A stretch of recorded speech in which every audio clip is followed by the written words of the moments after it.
வள்ளி ஒரு மாணவரின் அவதாரம். மலைச் சுற்றிலும் வனப்பகுதியிலும் வாழ்ந்த அவள் வேனலில் விளையாடி சாகசம் செய்யும் இயற்கை மிகுந்த காட்சிகளில் வளர்ந்தாள். அவள் கண்ணில் பசுமை, முகத்தில் அழகு, மனதில் பக்தி பூரணமாக இருந்தது. முருகன் வள்ளியின் அழகையும் பக்தியையும் கண்டபின் அவளிடம் காதலாக மனம் கொள்கிறார். ஆனால் வள்ளி யாரையும் திருமணம் செய்ய விரும்பவில்லை என்று கூறுகிறாள். முருகன் இந்த பரீட்சையை நகைச்சுவையோடு எதிர்கொள்கிறார்.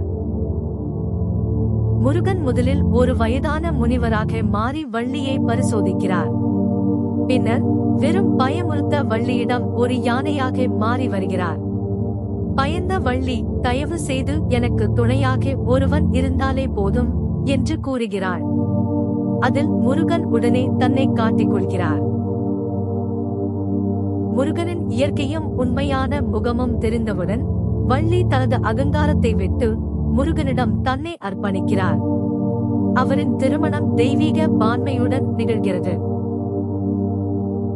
திருமணம் ஒரு பெரிய திருவிழாவாக நிகழ்கிறது. வானத்திலிருந்து தேவர்கள், பூமியில் இருந்து வனவாசிகள் எல்லோரும் இந்த நிகழ்ச்சியில் பங்கேற்கின்றனர்.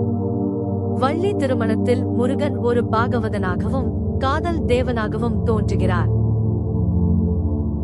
திருமணத்திற்கு பிறகு முருகனும் வள்ளியும் பழனி மலைக்கு சென்று வாழ்கிறார்கள்.